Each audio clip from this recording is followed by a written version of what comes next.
মসজিদের ভিতরে পানি চলে গেছে। মসজিদের ভিতরে পানি।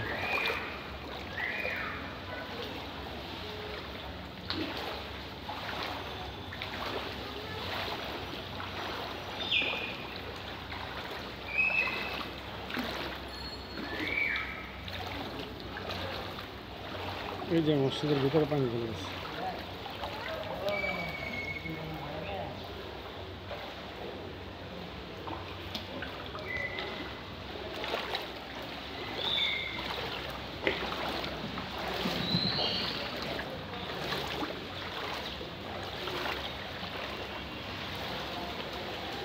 মসজিদের ভিতরে পানি চলে গেছে।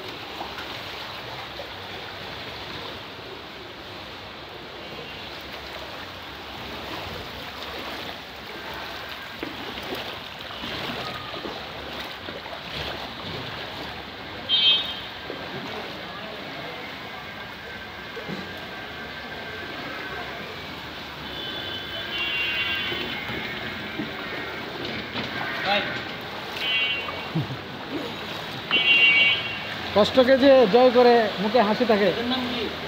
ইমারুল হক। এই তো মামা, কি অবস্থা মামা? এই তো মামা ভালো নাই মামা বিষয়টা। ও কেন মামা? এই পানি হয়ে যাচ্ছে, পানিতে আমরা মনে করেন যে গাড়ি ঘোড়া চালায় কোনো শান্তি পাচ্ছি না। তাই? যে মামা এখন কোথা থেকে আসলেন? আমি ছিলাম ইটালি থেকে এসেছিলাম আমি। এখন কি প্যাসেঞ্জার পাচ্ছেন না? এখন প্যাসেঞ্জার যা করছি মানে গাড়ি ভালো নষ্ট হয়ে গেছে, বল কী করুন, বাসা বাজাবো পথ খুঁজে পাচ্ছি না।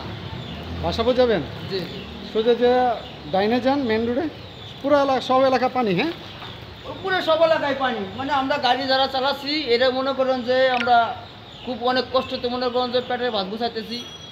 একদম বৃষ্টি নামলে ফেরা মনে করেন যে আমরা কী করে বাঁচবো আর কী করে খাবো, বাড়ির পোলাপান আছে, ছেলে মেয়ে আছে, এদের কি খায় বাঁচবো, এদের কী করবো, আমার সাইসি শহরে কী করবো কিছুই বুঝতেছি না। হ্যাঁ, এই তো সবারই কষ্ট। এই যে দেখেন বাইরা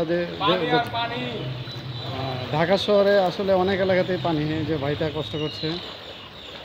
ওকে ভাইয়া, আচ্ছা ওকে ভাইয়া, আল্লাহ হাফেজ। আল্লাহ হাফেজ।